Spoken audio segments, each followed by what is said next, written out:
A gente vai falar também, sim, sobre a extrema-direita, gente, porque a Michelle, ela é uma pesquisadora, a gente está, inclusive, com a matéria dela aqui disponível para vocês acompanharem, vou até projetar a tela aqui para vocês verem. Ela fala bastante sobre o Danilo Gentili e sobre os nomes da direita que estão sendo aventados para 2022. Ó, é uma entrevista exclusiva que o DCM fez.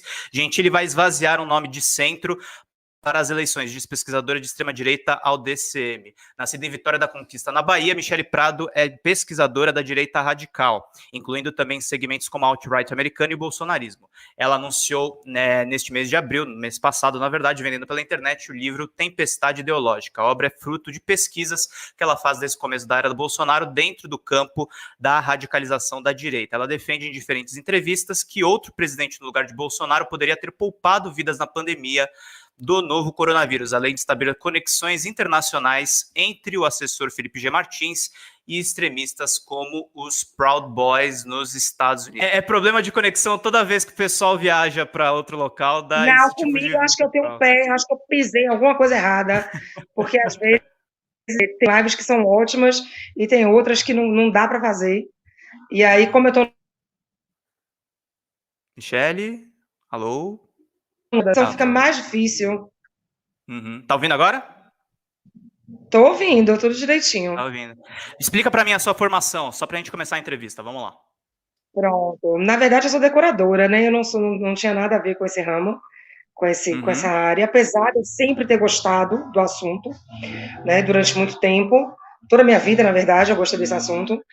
E eu morava em Salvador, né? Eu vim para Vitória da Conquista tem pouquíssimo tempo, tem 2 anos, para trabalhar com decoração aqui em Vitória da Conquista. Só que aí começou a pandemia.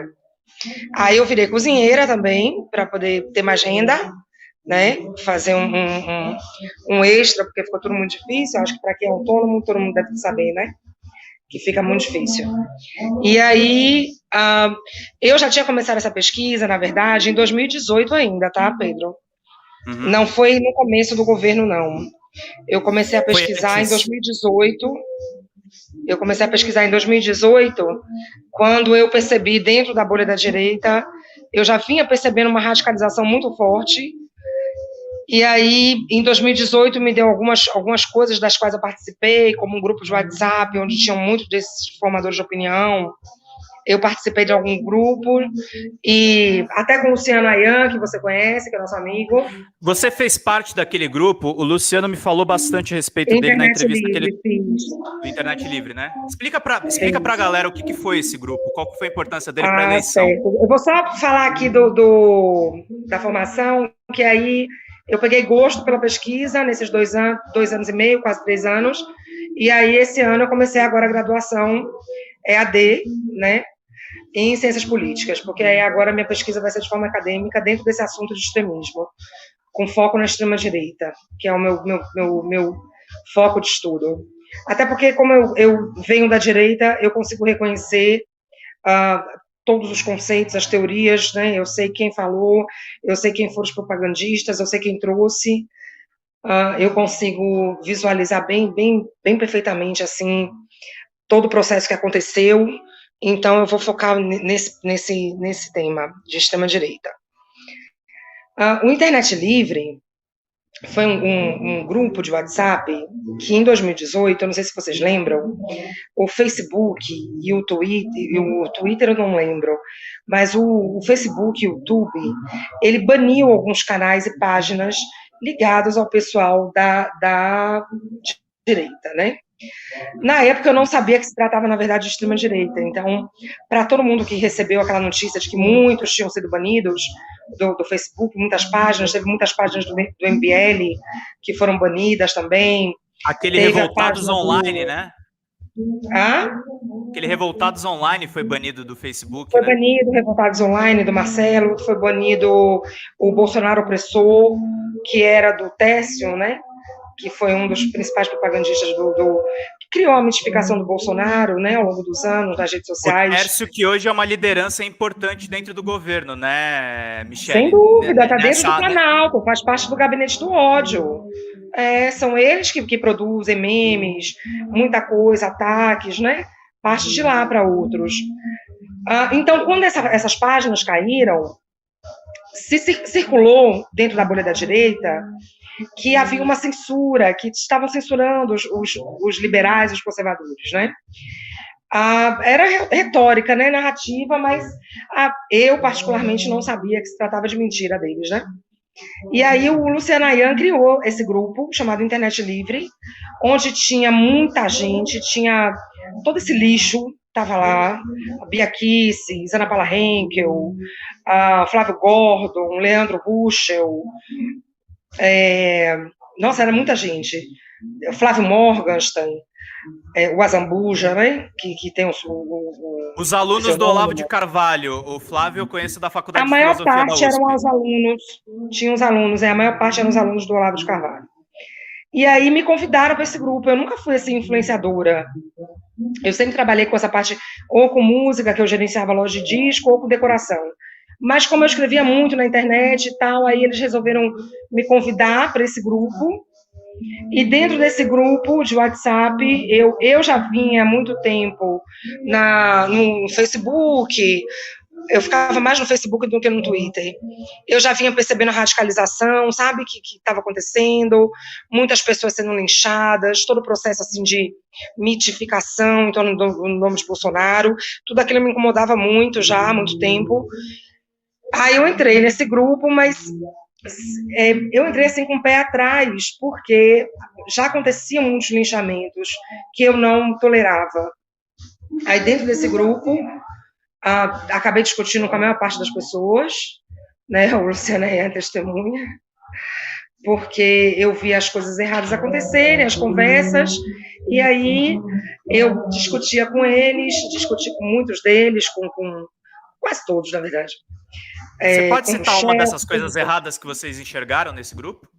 Eu via, por exemplo, que fora do grupo, eles passavam uma mensagem de virtuosos e de que eram democráticos, né, defensores da democracia, né?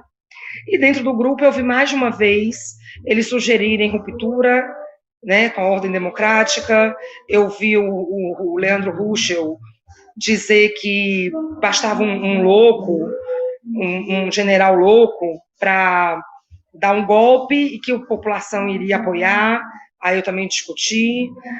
Eu discutia com os linchamentos que eram feitos, eles ficavam calados. Né? Eu vi o processo de radicalização e falava assim, olha, vocês estão fazendo ninguém pode criticar Bolsonaro, ninguém pode falar nada contra Bolsonaro, ninguém pode ter outra opção de voto, que vocês vão em bando, lixar, e vocês não falam nada. Até os amigos deles eram linchados, eles ficavam calados, não defendiam. E eu achava aquilo como um absurdo, né? Então eu discutia feio, não eram discussões fáceis não, viu, pessoal? Era discussão feia, porque a maioria deles são muito misóginos, né? Eles detestam mulher, detestam. E aí eles vinham para cima e eu rebatia, enfrentava eles. Aí que eles piravam, né? Porque aí ia para baixaria as discussões. Então eu já tinha percebido essa radicalização, discuti com muitos deles e tal. E aí quando saí do grupo, não queria mais, saí rodando a baiana, diga-se de passagem. Aí eu continuei avisando as pessoas, né, que para prestar atenção, que estava acontecendo uma radicalização, que tinha alguma coisa errada. Desculpem. Que não era... Nada no bolsonarismo parecia o conservadorismo convencional ou o liberalismo clássico de verdade, né? Tudo me parecia muito radical, muito movimento de massa, né? E manipulações que eu via muito acontecer. Aí eu comecei a pesquisa. E aí um amigo meu me ajudou, de Fortaleza, que já era um livreiro de quem eu comprava muitos livros.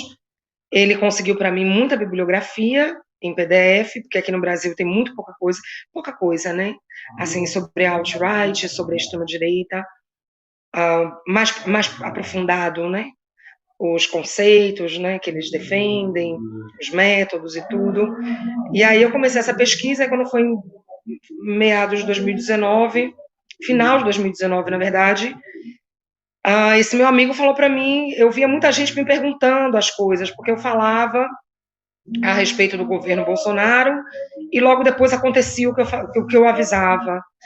E aí as pessoas começaram a perguntar muitas coisas, e o amigo me falou assim, Michele, escreve um livro, então, porque você já está aprofundada, já conseguiu pegar o fio da meada. Eu montei um quebra-cabeça, na verdade, né? Porque quando eu comecei a pesquisa, Pedro, eu não tinha noção do submundo que eu ia encontrar, sabe? Sim. Eu fiquei muito chocada e fiquei... se me permite falar, acho que a maioria das pessoas não se tocaram da qualidade da organização que estava por trás do que estava acontecendo, né, Michele? Hoje, até hoje, Pedro, eu posso, assim, falar para vocês que até hoje elas não têm noção do submundo, elas estão sendo manipuladas por pessoas sem escrúpulos, sem caráter, projetos de poder, e elas não têm a menor noção do que elas estão compartilhando. Muita gente está indo na manada, né, fazer parte do grupo, muita gente sai do anonimato muito fácil, né, dentro desses movimentos de ganha grupo. Ganha fama, assim. Ganha seguidores também, né, Michele? Acho que tem muita ganha gente que entra pra esse fama, campo você ganha isso. seguidor. Uhum. Isso, você ganha fama, você ganha seguidor, você ganha dinheiro, você monetiza, você é chamado para rádio.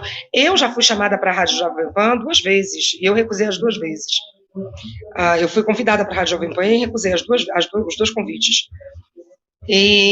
Só que muita gente não recusa, então imagina, uma pessoa que é anônima, aí de repente posta uma teoria da conspiração, aí bomba, viraliza, no dia seguinte a Gazeta chama para escrever, a pessoa vai, então, e a pessoa começa a criar um público cativo, né? Ali a tendência é que essa pessoa se radicalize, como aconteceu com o Rodrigo Constantino, não que ele não fosse radical antes, hoje eu sei que ele já era radical, mas ele aumentou bastante, né? A radicalização dele e absurdamente misógino, se me permite dizer, porque ele se dizia liberal, mas ele nunca abandonou a misoginia. Era engraçado isso. Na verdade, quase todos eles são. Quase todos eles. Hoje eu tenho certeza disso. Até porque hoje... Michele? Acho que a Michele travou de novo. E todas as coisas que eles têm feito. Porque é uma mulher que está escrevendo uma coisa que vai acabar expondo muitos deles, né? O meu livro. Muitos deles foram propagandistas da alt-right aqui, trouxe desgraça aqui no Brasil. E agora tem muitos deles querendo se sair de limpinho, né? De óbvio, isso aconteceu. Então, eu explico como foi que isso aconteceu, o processo de radicalização, e eu bem sei o quanto há de misoginia. Teve gente que fez até thread para mim, falando até sobre os pratos que eu cozinho, para desmerecer o livro que eu escrevi. Então, por aí você tira o nível da coisa que a gente tem que enfrentar. Mas não passa, né? Não vão passar. Então, para um brabo, 2, né? Dúvida nenhuma. Tô pedindo então superchats de vocês, pessoal. Aí tem mais alguma pergunta? Tem uma pergunta aqui, ó. Eu perdi o seu som. Você não tá me ouvindo? Não? Não? Ih, caramba. Tá complicado, gente, a internet hoje. Mas o seu. Não, então, mas o meu tá com som aqui, o pessoal tá ouvindo. Eu vou sair e entrar de novo. Isso, faz isso. Vai lá.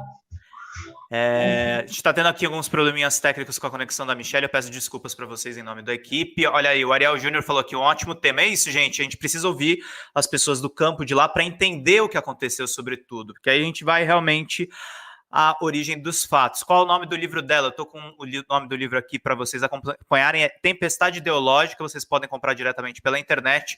Tem o link na matéria do DCM. Eu vou botar o link da matéria para vocês acompanharem. A gente vai fazer sim uma ponte com o assunto que a gente estava falando no comecinho da live, para não ficar perdido o bate-papo, e eu vou pedir para vocês. A Elizabeth fez uma boa pergunta aqui no Superchat. Qual era a metodologia da sua pesquisa, Michele? A gente vai perguntar a respeito dela, mas ela faz pontes, Elizabeth, com a alt-right, que a gente diz que é a extrema-direita. A alt-right americana ela vai surgir mais ou menos em 2010, com Tea Party e a reação do Partido Republicano a eleição do Barack Obama. Aí você vai ver mais ou menos o caldo de cultura que vai se formar a eleição do Trump. Ela faz pontes importantes entre esses dois movimentos, e a gente vai contar um pouquinho para vocês como é que surge o Steve Bannon, como é que surgem muitos nomes importantes. Estou vendo aqui também o Márcio. Será que os misóginos são mal resolvidos sexualmente? Fica aí para vocês deduzirem. Deixa eu ver aqui mais alguns comentários. Eu botei o link para vocês acompanharem. Tem um chat aqui que uma pessoa mandou. Mandem superchat, gente, senão a gente não consegue chamar mais convidados para vocês. A gente precisa das contribuições de mundo. Olha, o Bruno Espírito Santo fez um comentário aqui. Moçada, o som externo é chato, mas superem isso e prestem atenção no conteúdo. Então vamos ficar em cima aqui de todos esses assuntos. Foi um imprevisto que aconteceu. A Michelle tinha uma boa conexão, mas acho que ela está fora de casa hoje. Estou vendo aqui mais alguns comentários de vocês. Rita Cunha, apresenta a convidada. A Michelle Prado é pesquisadora de extrema-direita, está lançando esse livro Tempestade Ideológica. Ela é de Vitória da Conquista. Perguntei sobre a formação dela. Ela não é da área de ciência política, mas está fazendo uma especialização agora, enquanto ela faz essa pesquisa desde 2018. Então, eu estou repetindo aqui o que ela falou para ninguém se perder aqui. Olha lá, a Michelle está de volta com a gente. Michelle, tá ouvindo? Estou aqui. Boa. Tá me ouvindo? Tô ouvindo você perfeitamente. Tem uma pergunta aqui que fizeram. Eu dei uma palhinha para o pessoal, mas eu quero que você explique para o pessoal como é que foi a sua metodologia de pesquisa. Como é que você fez a relação com a alt-right dos Estados Unidos? Olha, eu no começo eu não tinha noção nem o que era o alt-right, né? A alt-right. Eu só sentia que havia coisas erradas e que haviam discursos muito disruptivos. Eu percebia muito claramente assim os métodos de memes, que havia alguma coisa errada, a ferocidade com que eles atacavam as pessoas, né? Jornalistas ou de esquerda ou de direita eram muito ferozes, e eu não tinha noção que eu iria chegar na alt-right. Então, eu fui montando um quebra-cabeça. Primeiro, eu comecei a ler sobre a extrema-direita clássica, né, a extrema-direita do pós-guerra, podemos dizer assim, porque eu via similaridades muito grandes com o fascismo histórico. Desde muito jovem, eu leio sobre o fascismo, sobre o comunismo também, regimes totalitários em geral. Então, eu já havia percebido muitos pontos de tangenciais assim entre o bolsonarismo e o fascismo histórico. Mas os tempos são outros, né? Então, dificilmente a gente vai observar acontecer ipsilíteres o que ocorreu, né, na primeira metade do século XX na Europa. De qualquer forma, eu comecei por esse caminho primeiro, estudando mais sobre o fascismo histórico e sobre a extrema-direita mais tradicional, digamos assim, convencional, que seria a primeira onda da extrema-direita do pós-guerra, né? São 4 ondas, conforme eu fui aprofundando nas pesquisas, são 4 ondas, nós estamos na 4ª onda da extrema-direita, né? Já houve 3 antes, e eu comecei a perceber também do dia a dia, eu estou dentro da bolha da direita. Da bolha da direita e deu esse problema. Voltou. Vai lá. Eu estou dentro da bolha da direita. Ouviu? Tô ouvindo. Está me ouvindo? Tô. Vamos lá. Então, eu estou dentro da bolha da direita. E aí, conforme eu ia estudando, eu ia observando os discursos que eu lia dentro dessa bolha da direita e as ondas de extrema-direita, e eu ia percebendo as semelhanças com processos que ocorriam em outros lugares do mundo. Como na Hungria, eu já havia percebido isso em 2018, eu percebi que estava acontecendo muito semelhante na Itália, na Polônia, e eu comentava, Pedro, com esses amigos, com esse pessoal da bolha, do grupo, ou esses influenciadores, eu falava para eles, no privado, que não era uma coisa só do Brasil, que era um movimento, um fenômeno que era global, né, que já estava em alguns países, e que a gente deveria pesquisar, porque iria dar muito problema ainda, tinha uma verve autoritária muito forte, né, fascistoide, de fato. E aí eu saquei também, sabe o quê? dentro da bolha da direita. Foi meio que assim, uma pesquisa etnográfica, de certa forma, porque como eu já tinha todo o histórico dentro da direita, eu conseguia reconhecer muito facilmente todos os conceitos conforme eu ia lendo, ia pesquisando, eu ia reconhecendo todos os tópicos, né, que esses grupos utilizam e acreditam, né, a mentalidade deles. Então, eu percebi que mesmo aqueles influenciadores da direita moderada, eles mantinham toda essa retórica baseada nessa mentalidade paranoica de teoria de conspiração, antiliberalismo muito forte. E assim, aqui eu vou dar só uma pausa para explicar o seguinte para vocês. Que no Brasil tem uma confusão muito grande entre o que o liberalismo é como se fosse só questões econômicas, né? E o governo Bolsonaro piorou essa impressão errada, porque tem um bando de canalhas lá, liberistas, que só pensam em dinheiro e não pensam mais nada, e aí acabaram pervertendo o conceito do liberalismo, que são correntes radicais, tá, gente, do liberalismo, o que esse pessoal está no governo Bolsonaro. O liberalismo é muito mais a questão política do que a questão econômica. São os princípios liberais, que é a separação de poderes, Estado de Direito, proteção às minorias, liberdade de individuais, respeito à dignidade humana. O liberalismo é basicamente isso, né? E fez a nossa ordem do pós-guerra. Então, eu já via... E a democracia liberal. E eu vinha percebendo que os influenciadores, inclusive da ala moderada, da direita, eram muito antiliberais, né? Quase reacionários. Alguns são, de fato. Sobretudo do ponto de vista do Estado Democrático de Direito, né? A gente vê agora. Sobre esse ponto de vista do Estado Democrático, da democracia liberal, né? Porque o Estado de Direito é o pilar fundamental da democracia liberal, né? Então, para essas pessoas, você ultrapassar ou você implodir pilares do Estado Democrático de Direito, se o resultado for benéfico para suas crenças políticas, ideológicas ou religiosas, para eles está tudo bem, entendeu? Então não há o respeito, não há nem mesmo vontade de preservar, nem mesmo a democracia, né? Tem muitos deles foram defendem conceitos que são contra a democracia, né? Parte considerável desses liberistas se inspiram em Hope, em Rothbard, que são radicais libertários, que são antidemocráticos, de fato.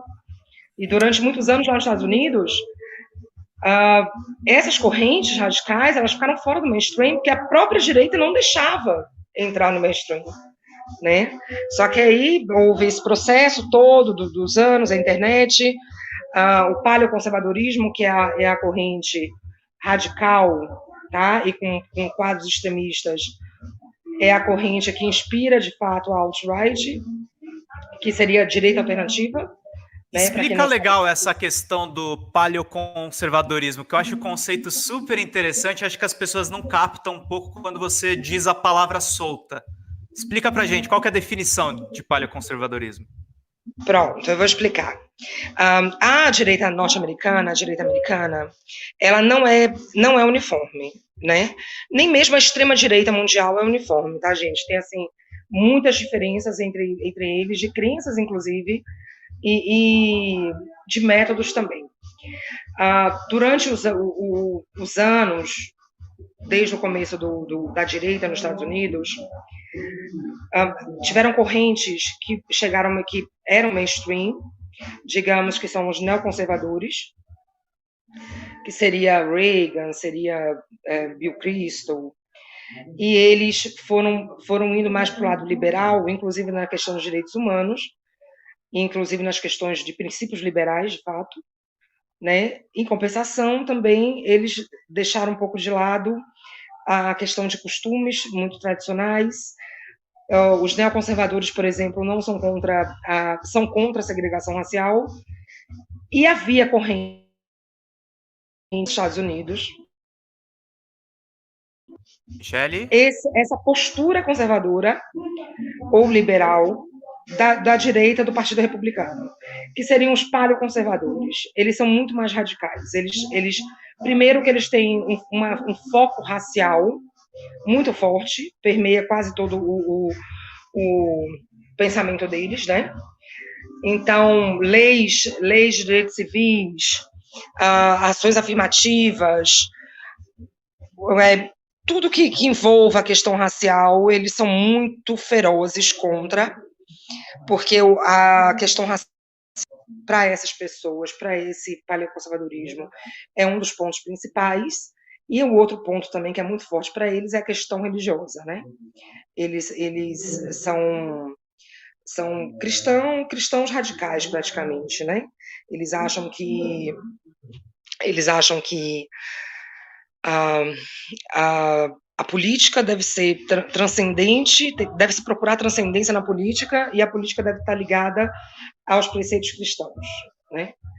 Então, o paleoconservadorismo, eles estão contra a intervenção externa dos Estados Unidos, a política externa dos Estados Unidos de intervir em outros locais para poder buscar democracia, ou defender democracia liberal em outros países, eles são veementemente contra a intervenção. É nesse ponto, o paleoconservadorismo se encontra com muitas correntes da esquerda e da extrema-esquerda, para vocês verem que é interessante, né? Vamos entrar nesse assunto em instantes, mas termina a explicação, vamos lá. Pois é, em muitos pontos eles se encontram nisso, eles tangenciam, porque os paleoconservadores, eles são contra, por eles não acreditarem no modelo de democracia liberal, eles são antiliberais, completamente antiliberais. Por eles não acreditarem no modelo de democracia liberal, eles procuram um modelo mais autocrático de governo, eles acreditam que seja o melhor governo, né, a forma de governar. Os palhos o paleoconservadorismo está na base também do trumpismo, né? Então, essa corrente sequestrou o Partido Republicano e teve o Tea Party, né, que vocês devem conhecer, que foi um movimento de cunho bem religioso, radical, populista, bastante populista, onde se colocavam contra o establishment do Partido Republicano, principalmente. Então, observem que era assim, era uma corrente radical da direita contra o estabelecimento da direita convencional, que seria o Partido Republicano, que eles querem destruir, na verdade, ainda. Então, essa forma mais moderada, eles preferem a forma mais radical de governo e de forma de sistema, até autocrática mesmo. Então, o paleoconservadorismo deu origem a outra corrente, que é a alt-right, que já é uma corrente que foi criada essencialmente online.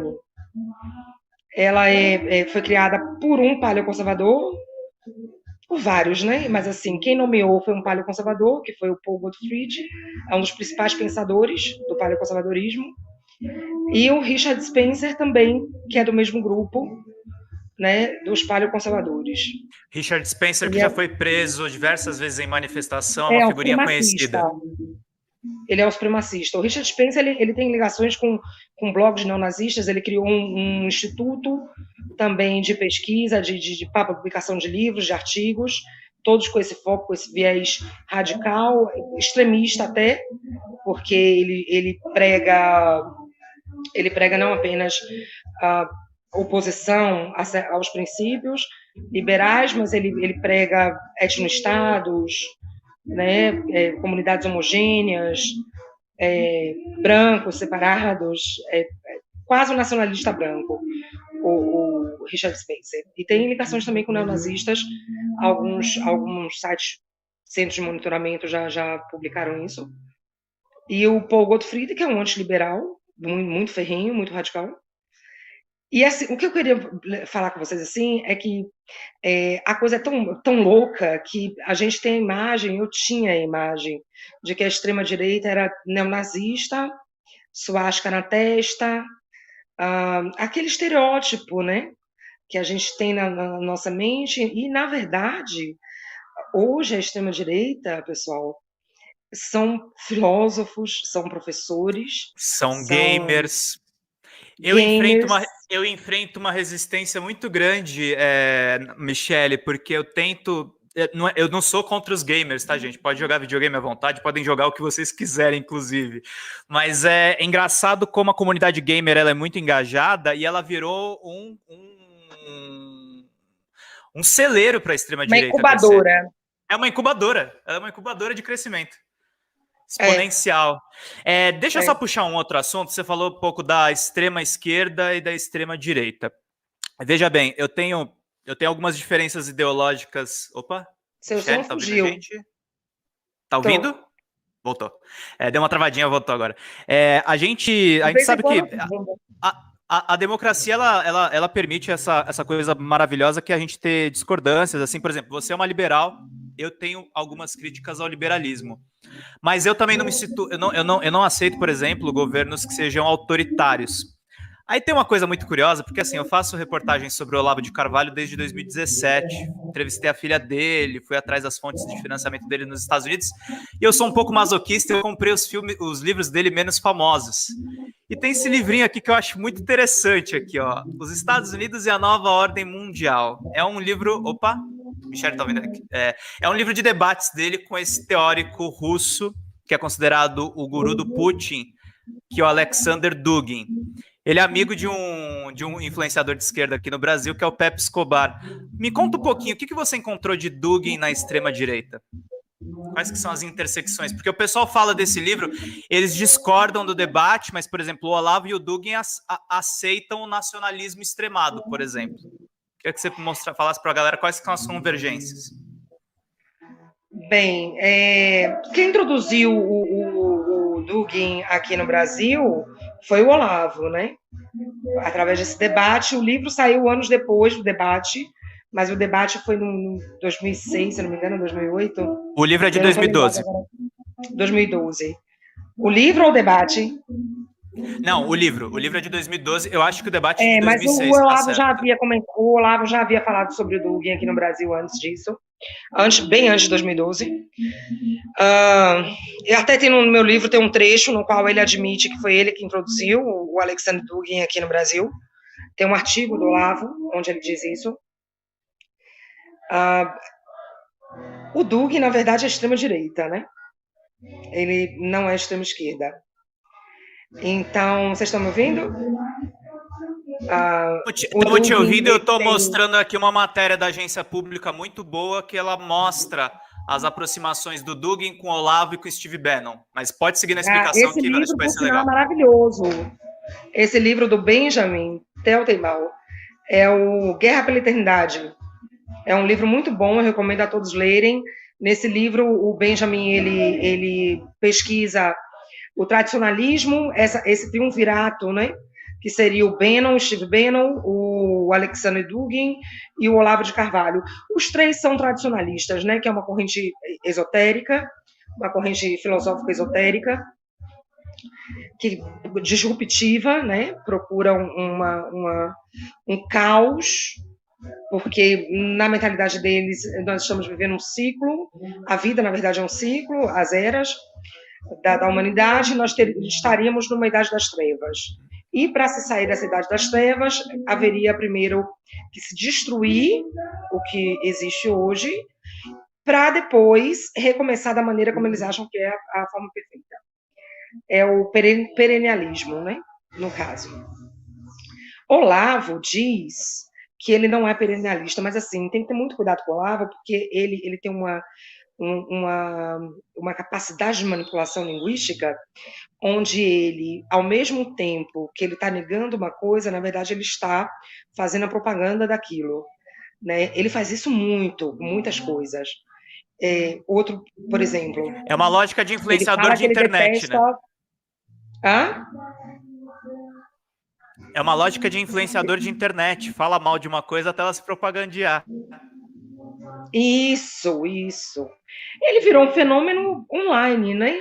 Porque enquanto ele era um filósofo obscuro, um professor de filosofia obscuro, fora do mainstream, ele não tinha tanto alcance, né?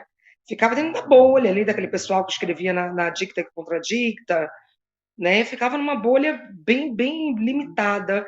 Até eixo Rio, São Paulo, Curitiba, de repente, não chegava o alcance. Foi quando ele começou a fazer o True Outspeak, que é um programa de rádio, né, só que pelo YouTube, que ele começou a viralizar e ganhar muitos adeptos, e depois esse pessoal com o Facebook, esses alunos, ele criou o curso de filosofia em 2008, o seminário de filosofia online, e aí depois esses alunos dele foram que criaram a bolha da nova direita e passaram a ser os formadores de opinião que trouxeram esses conceitos todos da extrema direita para dentro da bolha da direita, foram eles, né? Foi um longo processo de radicalização desses conceitos chegando aqui no Brasil. Olavo, por exemplo, falava muito que ele detestava o LaRouche, que é um conspiracionista norte-americano, já falecido, da extrema-direita, mas, no entanto, ele repetiu aqui no Brasil e colocou dentro da direita do Brasil todas as teorias conspiratórias que o LaRouche inventava fora do Brasil, lá nos Estados Unidos. Então, você veja como ele é insidioso, né? Enquanto ele criticava, ele, não gosto do LaRouche, não sei o quê. Ao mesmo tempo, todas as teorias do LaRouche, a teoria do Soros, a primeira pessoa quem publicou no mundo foi o LaRouche, né? A teoria antes do Soros. Globalismo. Vocês pensaram de teoria conspiratória? O LaRouche, o Enéas Carneiro também era um conspiracionista e ligado ao estudo LaRouche.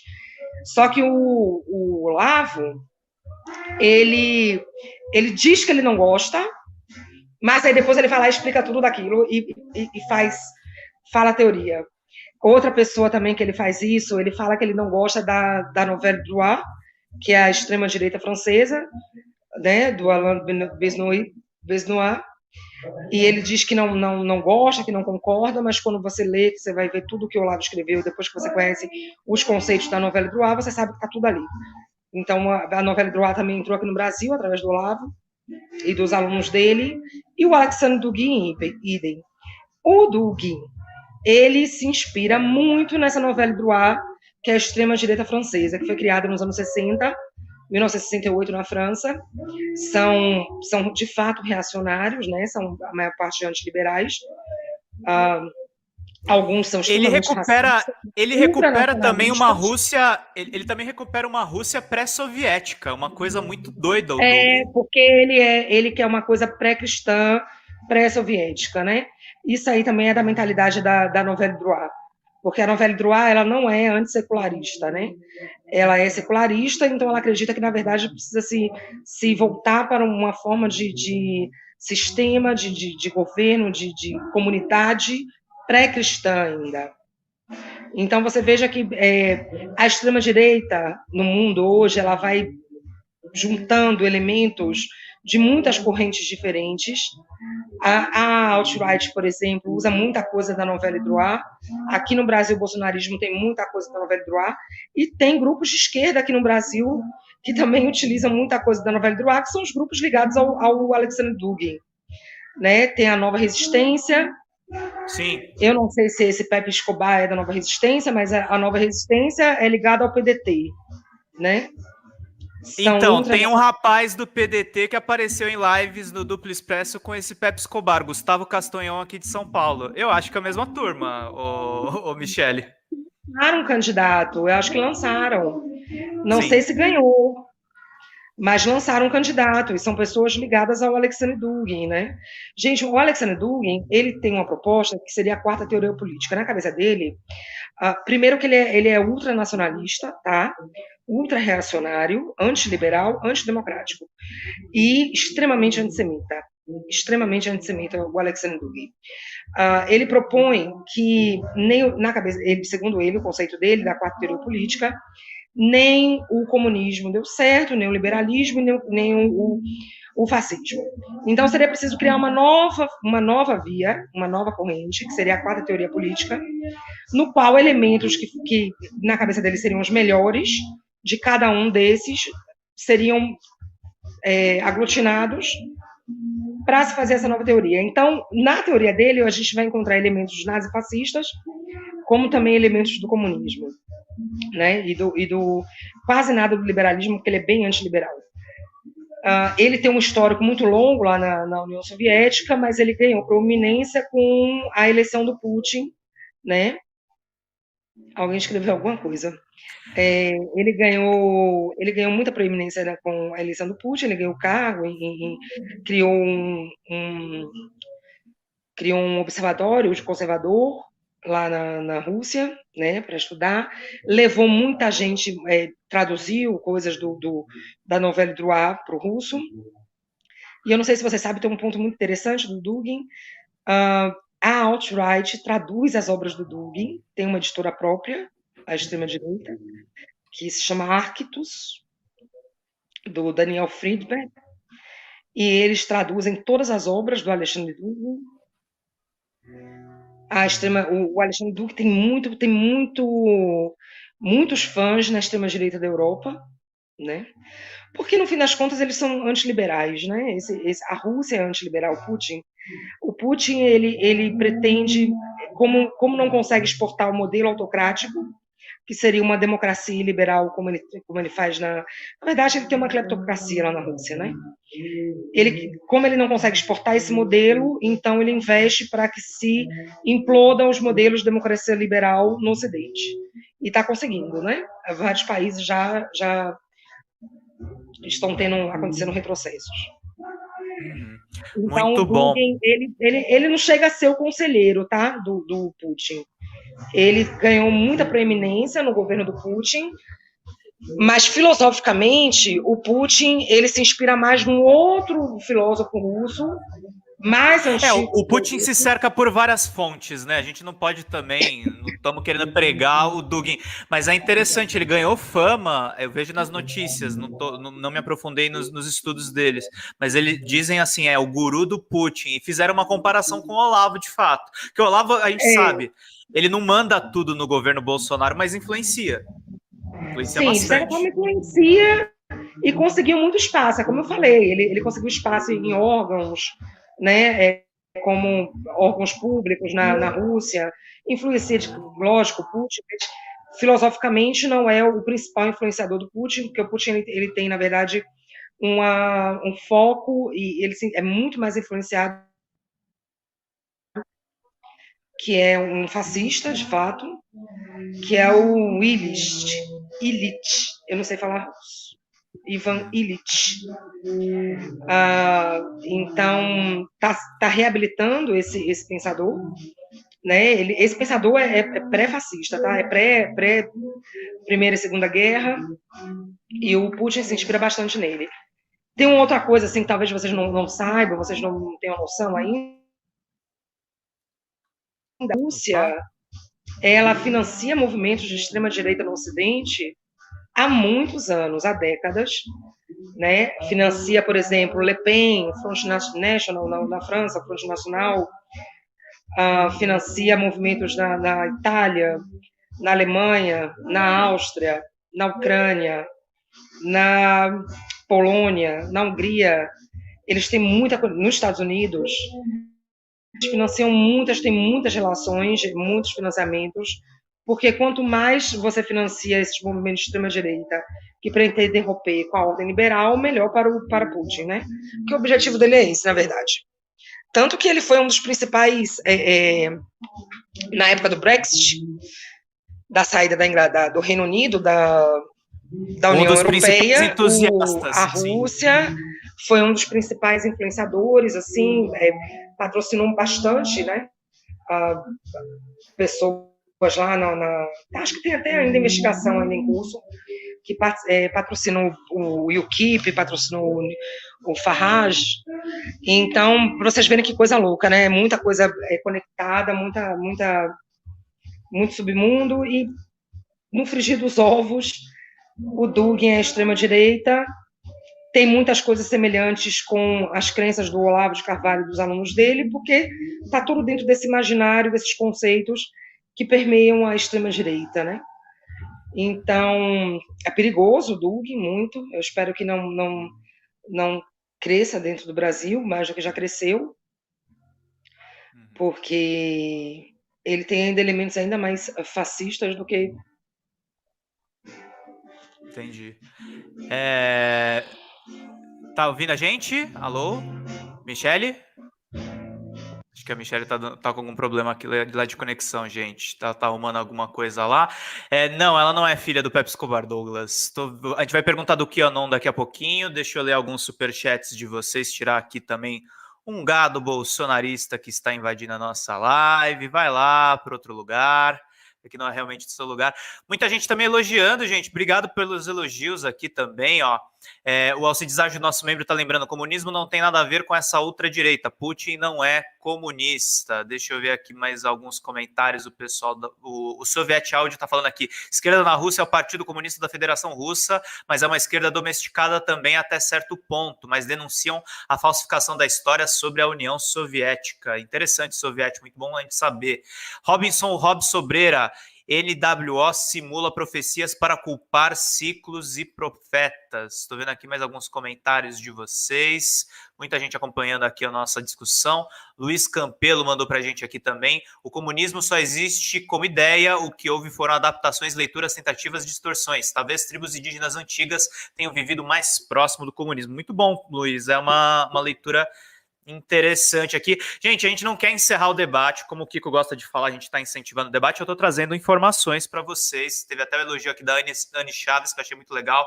Boa noite, estou gostando muito dessa live. A Michelle traz informações novas para mim, pois não tenho nenhum contato com pessoas da direita. O nosso trabalho aqui é esse, gente. A gente não pode só trazer o ponto de vista que a gente concorda para a gente ter conhecimento. Ela falou agora há pouco pra gente, vou recapitular um pouquinho do que a Michelle conversou com a gente. Ela estava num grupo de WhatsApp famoso chamado Internet Livre. Esse grupo agregou os principais influenciadores da extrema-direita que elegeu o Bolsonaro, e ela estava lá naquele meio e ela viu o que aconteceu, tá voltando aqui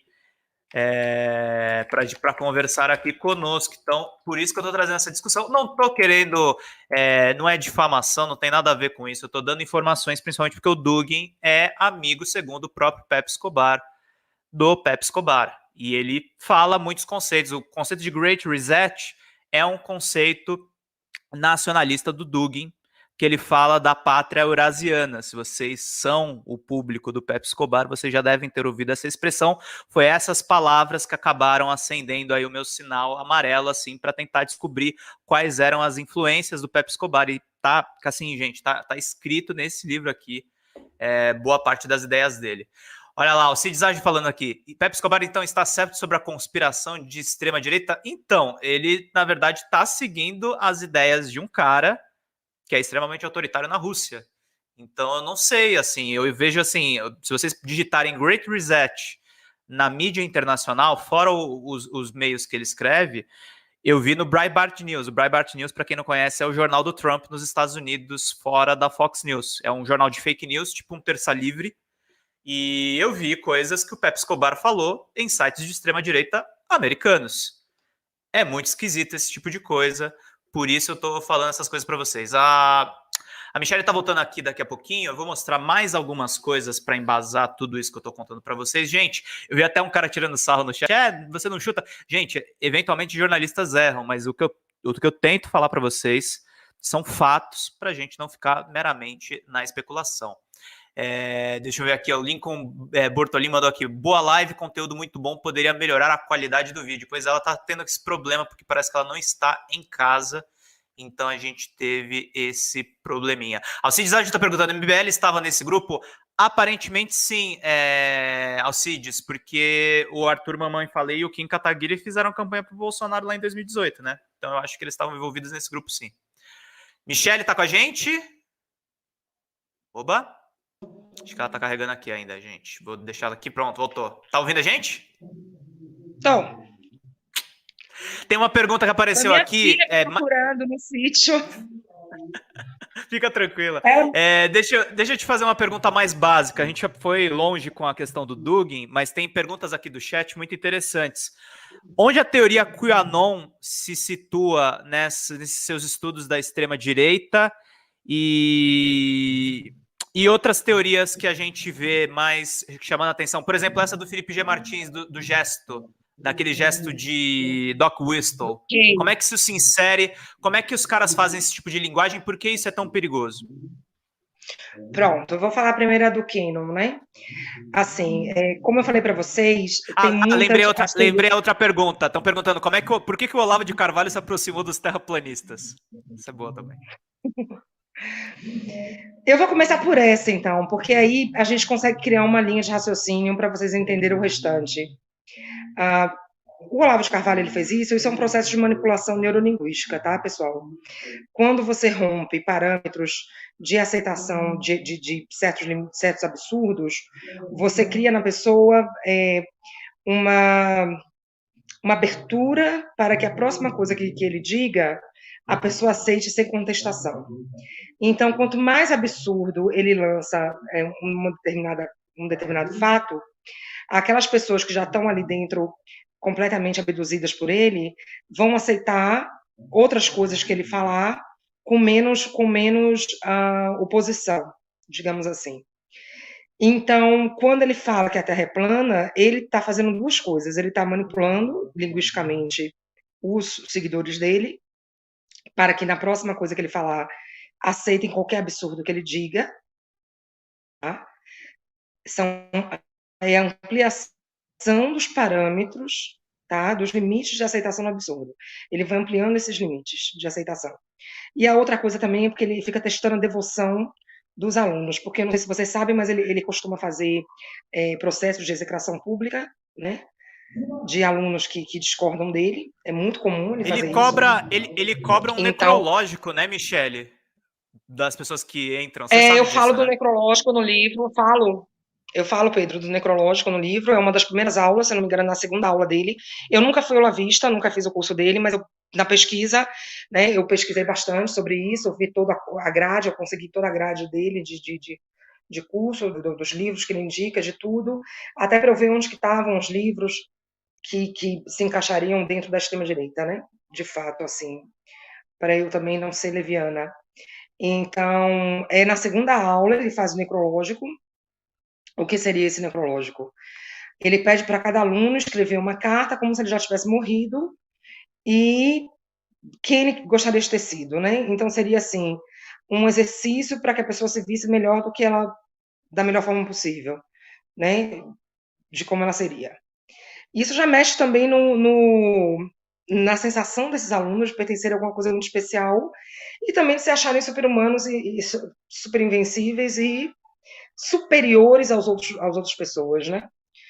Porque você pega um jovem e fala para ele escrever alguma coisa como se ele fosse a melhor pessoa do mundo e seria seu epitáfio, aquilo tem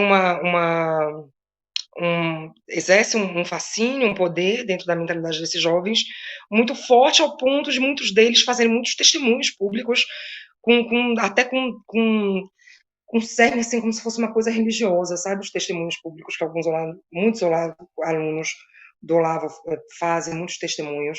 Parece aqueles testemunhos da Igreja Universal do Reino de Deus. Não que eu condene quem faça, claro, cada um escolhe o que vai fazer, mas é muito louco, assim, é como se fosse uma religião política, né? Nesse caso, uma religião de seita, uma seita política. Do que eu falo também sobre seita política no livro. Então, um ponto é esse, né? O Olavo ele é um exímio manipulador. Ele tem mecanismos de manipulação neurolinguística, onde ele cria dissonância cognitiva o tempo inteiro e vai capturando esses alunos. Eu não sei se vocês assistiram uma entrevista com o Pedro Doria, Vimos sim. Ele se inspira muito em um grupo que existiu na Romênia, no Entreguerras, chamado Criterion Association. Né? Foi um grupo de intelectuais, tinha o Emil Cioran, tinha o Mircea Eliade, o Noica, tinha o Eugênio Ionesco e o Nae Ionesco. Olavo se inspira muito no Nae Ionesco, que era também um professor fora do mainstream, um professor de filosofia diferentão.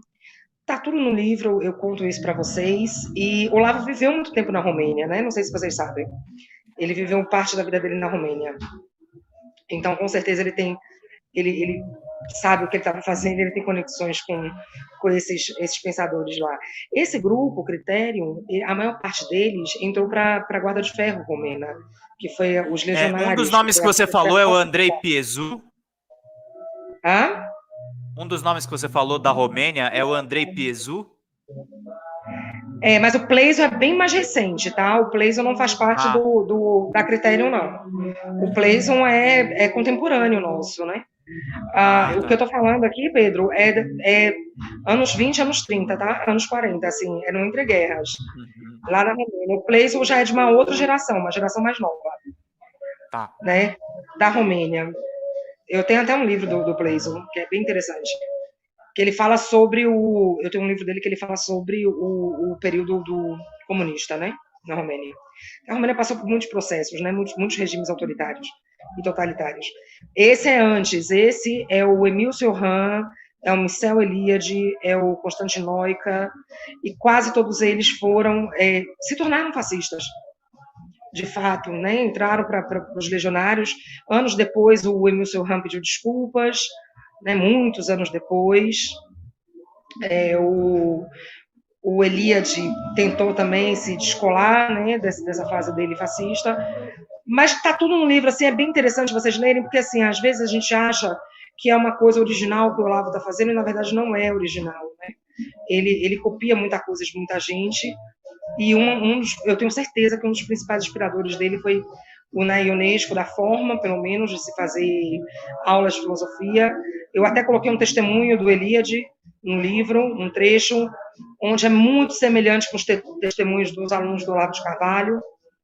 Então, tem isso do Olavo. Agora, vamos voltar para as teorias conspiratórias. Quando esses parâmetros já foram ampliados, assim, que você já aceita certos absurdos e dá-los como verdades factuais, é muito mais fácil uma outra teoria conspiratória entrar e você ser abduzido por ela e a pessoa, né, incorporar essa teoria conspiratória dentro de suas crenças. O Quanon é uma teoria mais recente. No entanto, ela incorpora várias outras teorias. Ela é uma sobreposição de teorias. Quase tudo na extrema-direita, nessas teorias, são sobreposições de teorias que já existiam desde o final do século XIX, por exemplo. O Protocolos dos Sábios de Sião, talvez vocês conheçam, seria um texto base para a maior parte dessas teorias, onde eles teoria dizem da que conspiração, inclusive, que é dita por muita gente que segue o Dugin como o Pepe Escobar. A gente estava falando no comecinho da live sobre isso. Explica para o pessoal. Os protocolos de Sabicião foi uma teoria criada na Rússia, né, no século XIX, ainda final do século XIX, ou foi final do século XVIII, não lembro agora corretamente, talvez eu esteja enganada só no século, mas foi no século XIX. Foi criada na Rússia, era um panfleto onde se sugeria que o mundo era governado por uma cabala judaica, por judeus, e eles estariam por trás de todos os acontecimentos ruins, nefastos que ocorressem no mundo inteiro, né? Então, isso aí se juntou com outras teorias, como a do libelo de sangue, onde isso já na Idade Média, que era uma teoria antiga, antissemita, da Idade Média ainda, onde falam que é uma teoria conspiratória, perigosíssima, porque radicaliza as pessoas. Fala que os judeus faziam rituais com crianças, né, para poder pegar uma gota de sangue, que haveria um elixir da vida. Aí vocês vejam, agora a gente vem para o século XXI e o Quanon traz de novo a teoria do libelo de sangue. Tem uma parte do Quanon que começou online. O Quanon é uma teoria 100% online, começou dentro de um chain, né, de um desses canais de murais. Cham, para né? quem não sabe, são fóruns anônimos que surgiram em meados dos anos 2000 e eles têm a vantagem dos membros serem todos anônimos, então o pessoal pode postar as coisas sem responsabilidade. Isso. E esse rapaz que começou a escrever, ninguém sabe ainda o nome dele, tá? Ele se autodenominava Q, a letra Q. E ou foi 2016? Eu acho que foi antes da eleição do Trump. Ele postava que ele tinha contatos dentro do governo Trump, então foi depois, foi 2017. Dentro do governo Trump, e que a Hillary Clinton iria ser presa no dia seguinte. Anos antes, em 2016, já havia tido uma outra teoria, que foi muito compartilhada pela alt-right, inventada pela alt-right. Michele, tá ouvindo a E gente? vê assim, horrorosa. Ah, essa teoria. Estão me ouvindo? Agora voltou, vai lá. Tá me ouvindo? Essa teoria. Tô ouvindo. Essa teoria Eu da não. conspiração. Não? Caiu Vou de sair e novo? entrar.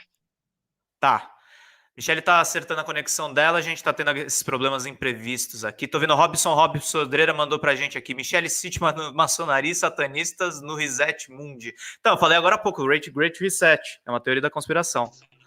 Olha só, peraí. Tá ouvindo a gente agora? Tô. E vocês? Volta para a história do. Tinha um cara que ninguém sabia a identidade, que se autodenominava Kay. O que ele falava nesses fóruns? Volta daí. Pronto. Ele falava o seguinte: ele falava que ele tinha contato direto dentro do governo Trump e que ele sabia que no dia seguinte a Hillary Clinton iria ser presa, né? Só que aí depois desse primeiro post dele, que seria Drops, que chama, cada post dele se chama Drops. E os usuários do Chain são denominados Anons. Aí por isso que juntou que Anons virou Canon, a teoria. Anon Tá? de Esse é o nome anônimo. da teoria. De onde vem o nome da teoria é isso. Depois desse primeiro post dele, ele começou a compartilhar milhares de posts enigmáticos, frases enigmáticas, dizendo que haveria uma rede de pedofilia do Deep State e que Trump seria o salvador que iria acabar com essa cabala, né? Falava também de cabala judaica, falava da nova ordem mundial. São muitas teorias que ele criou ele criou um aglomerado de teorias conspiratórias que já circulavam dentro do ecossistema da direita, da extrema-direita. E aí tem também, e foi sobrepondo teorias, tá?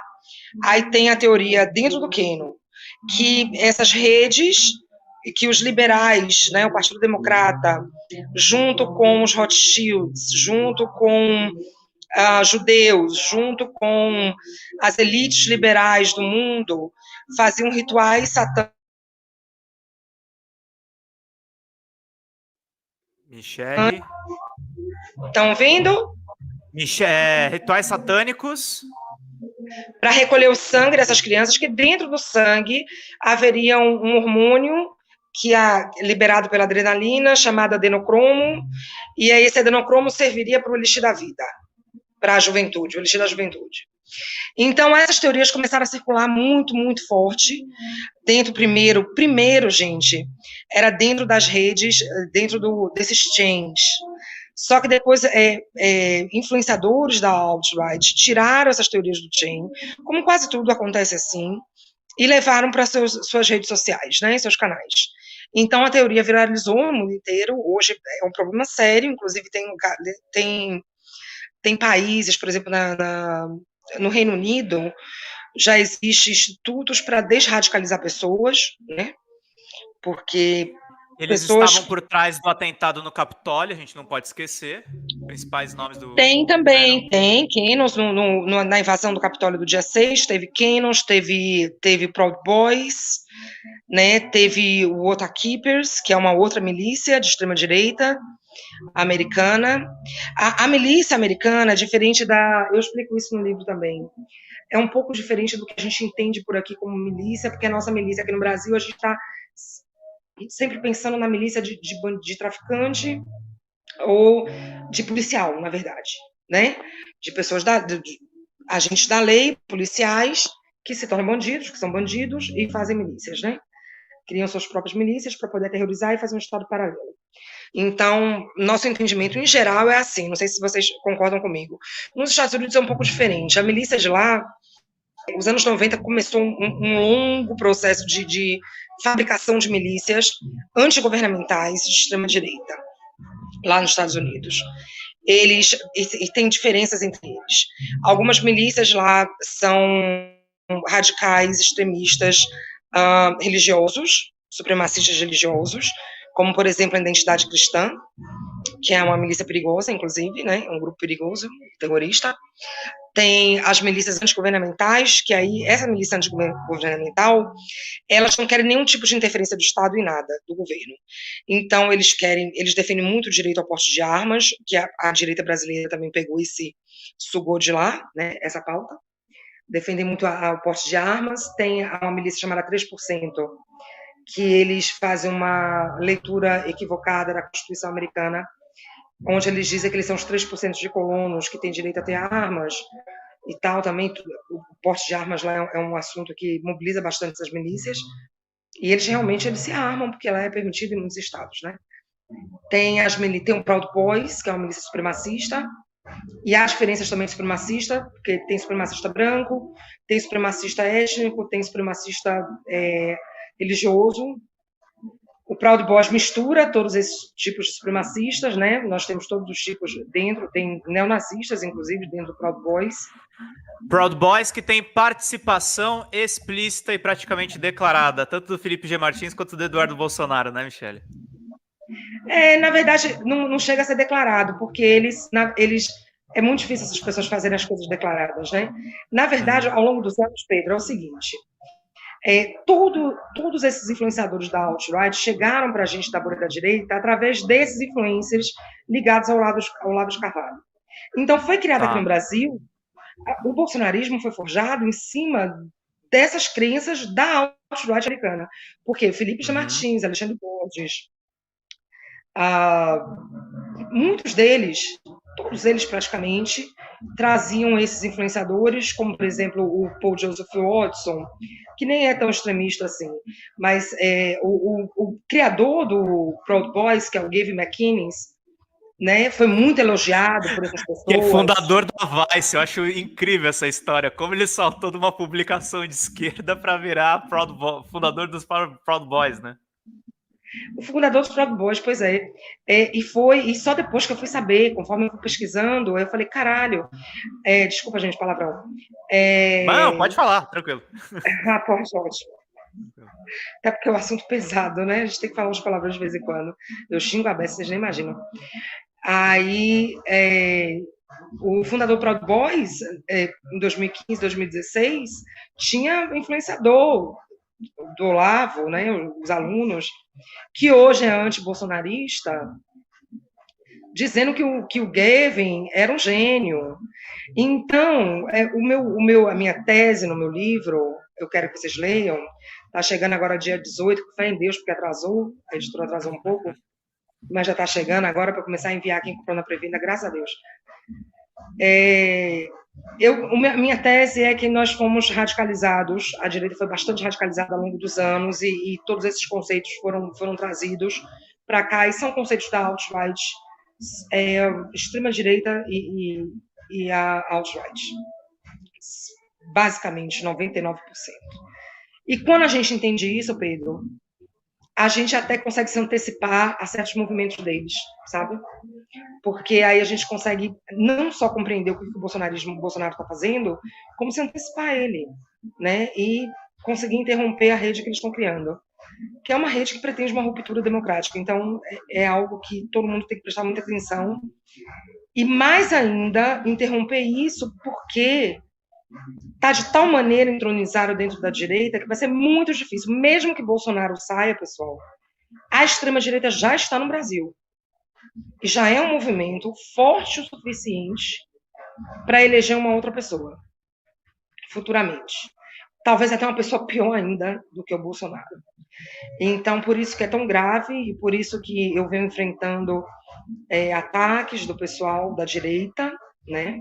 Muito mais do que a esquerda tem me atacado, porque eu falo e eu tento, eu falo muito da radicalização, eu falo do risco de terrorismo doméstico, que a gente está numa escalada que provavelmente nós vamos ter muitos casos de terrorismo doméstico no Brasil, porque a radicalização é muito forte. Tivemos agora né, de um rapaz radicalizado em game, provavelmente radicalizado em Shein, né?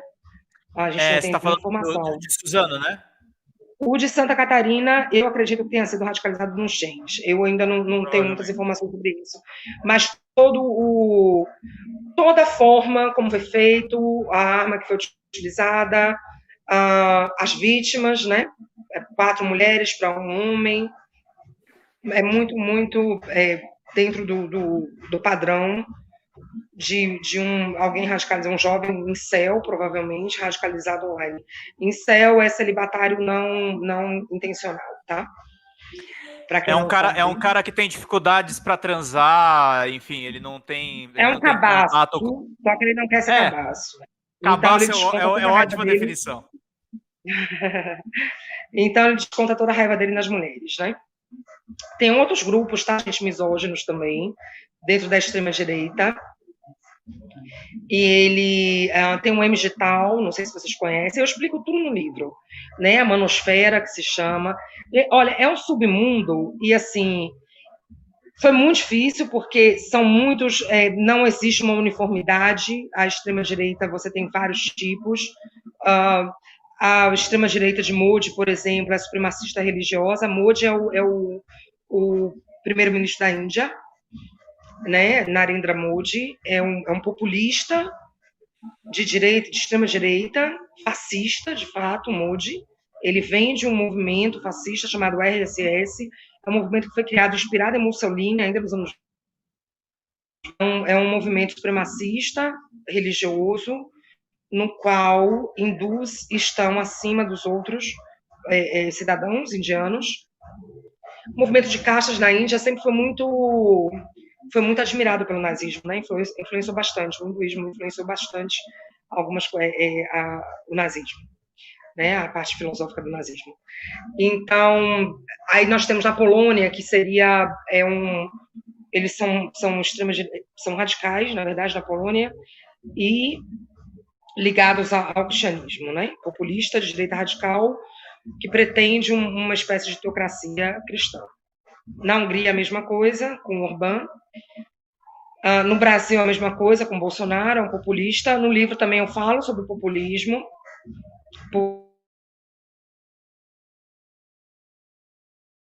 Opa, acho que travou. Voltou? Voltou, vamos lá. As pessoas, às vezes, acham que populismo tem a ver com assistencialismo, né? E, na verdade, não. Populismo é a retórica, é a cisão da sociedade, é o antipluralismo. Então, tudo isso eu explico no livro também. No livro, assim, eu vi alguém perguntando onde compra. Tem como depois você deixar o site aí, Pedro? Tá na descrição do vídeo. Você tá me ouvindo bem agora? Tá normal? Tô. Tá na descrição do vídeo. O pessoal tava perguntando sobre e-book. Tem opção? Vai ter. Porque assim, ó, pessoal... Legal. Eu fiz o livro com a cara e com a coragem, né? Primeiro que eu tô falando da direita, de dentro da direita. E eu tô denunciando a extrema-direita e todo o processo de radicalização. Você está sendo vítima de ataques por isso? Muitos. Inclusive de pessoas que são consideradas a direita moderada, influenciadores, que são consideradas a direita moderada e não são moderados, coisíssima nenhuma. Muitos deles têm desmerecido meu livro, esses influenciadores. Eles fazem threads desmerecendo, fazem chacota, né? O tempo inteiro. É uma coisa bem misógina mesmo, né? Muito ataque. Mas a gente enfrenta, né? Então, o que eu fiz? Eu contratei uma editora, eu escrevi o livro, contratei uma editora, eu pesquisei bastante, eu criei uma biblioteca digital com esse meu amigo, só sobre esse assunto. E aí eu tenho mandado muitos livros para muitas pessoas que me pedem, mestrandos, quem estiver pesquisando, quem quiser, na verdade, entender mais, porque tem muita coisa na biblioteca. Obviamente eu não consegui ler todos ainda, mas tem mais de 2.000 títulos já, tem artigos acadêmicos do mundo inteiro, livros em PDF do mundo inteiro também.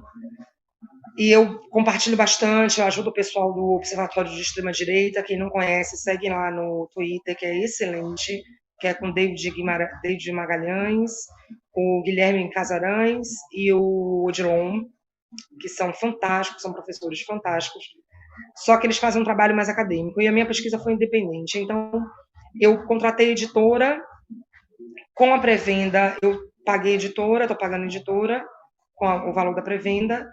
Infelizmente, atrasou um pouco, foi bem mais difícil do que eu imaginava, a autopublicação, muitas revisões, né? E eu sou marinheira de primeira viagem, mas eu não desisti e o livro está chegando agora, dia 20. Essa semana, quem já comprou vai receber um mini e-book com os 3 primeiros capítulos, porque devido ao atraso, a editora vai disponibilizar esse mini e-book para eu já, pelo menos, adiantar isso para quem quiser já começar a ler. O livro são 8 capítulos, ficou com um pouco mais de 300 páginas. Eu falo sobre... Eu primeiro falo como que foi o antes, que aglutinou as pessoas que eram anti-PT, dentro de uma bolha. Depois, no segundo capítulo, eu falo sobre o olavismo, e não escondo nada de ninguém, tá? Podem ficar super tranquilos, que eu desço a lenha. Eu não estou xingando ninguém, mas, assim, tudo que eu percebi e tudo que eu Mas tem muita gente da direita que apaga esse passado, né, Michele? Que foi aluna do Olavo, ou no mínimo tinha uma simpatia por ele, e hoje tenta se afastar, né? Ah, todo mundo querendo se limpar, todo mundo querendo dar uma limpadinha. Só que assim, as pessoas, obviamente, sabe, Pedro? As pessoas podem errar, podem ser enganadas e podem ser manipuladas, né? Não, e assim, eu respeito muito. Olha só, a gente tem divergências de ideia, mas eu respeito. Aqui de cerveja porque eu tô com a garganta seca. Pode beber, tranquilo. Eu respeito muito o. Peraí, acho que ela tá ouvindo a gente aqui? Tá tomando um golinho. Volta aí. O Luciano Ayan, que admitiu para mim. Eu fiz os cursos do Olavo, eu acompanhei o Olavo de Carvalho. Eu admiro ele muito mais por admitir publicamente que ele fez isso do que as pessoas que ficam tentando esconder. Eu mesmo, assim, eu não fiz aula com o Olavo, mas eu fiz filosofia na USP e eu tive a curiosidade de pesquisar. Não é crime você falar isso. Agora, você fingir que nada aconteceu, pera lá. Sabe? E assim, e não é só questão do Olavo, não, tá? O pessoal finge que nada aconteceu, inclusive em relação ao alt-right, né? Sim. É como se eles nunca tivessem entupido a cabeça da moçada com esse lixo, entendeu? E entupiram, porque eu mesma tive minha cabeça entupida com essa bosta. Então, desculpa o palavrão. Então, assim... Fica tranquila. Então, assim, eles nem assumem o erro e nem... Não tem, na verdade, não falo nem minha culpa. Michele? Aí é muito... Voltou. Travou no não foi nem minha culpa, aí volta... Não, eu falo assim, eu não me refiro nem ao meia-culpa, eu não espero meia-culpa de ninguém, ou, sabe, expiação pública, nada disso. Mas, veja, meu ponto de vista é o seguinte, esse processo todo que ocorreu no Brasil, toda essa radicalização que foi feita e foi basicamente online, essencialmente online, e foi a partir dos alunos de Olavo de Carvalho, trouxe danos, sabe? E trouxe danos, assim, não apenas materiais, mas vidas, né? São 420 mil mortes, gente, sabe? Só eu perdi 4 amigos, sabe? Então, toda essa teoria, todas essas coisas, tá... Opa! Essas teorias,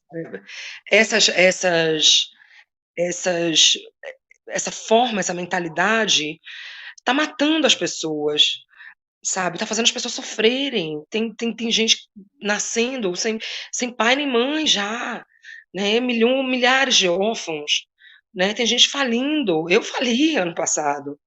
Então, porque eu sou autônoma, eu não tenho um cliente de obra, de decoração, há exatamente 11 meses, né? Eu faço comida hoje para vender.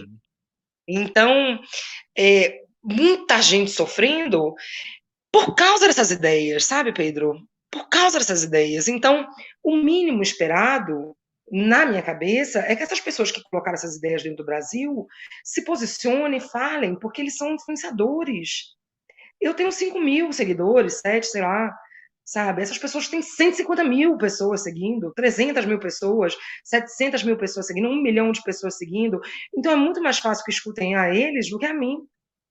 né? Sim. Então, se de repente eles, pessoal, falar, pessoal,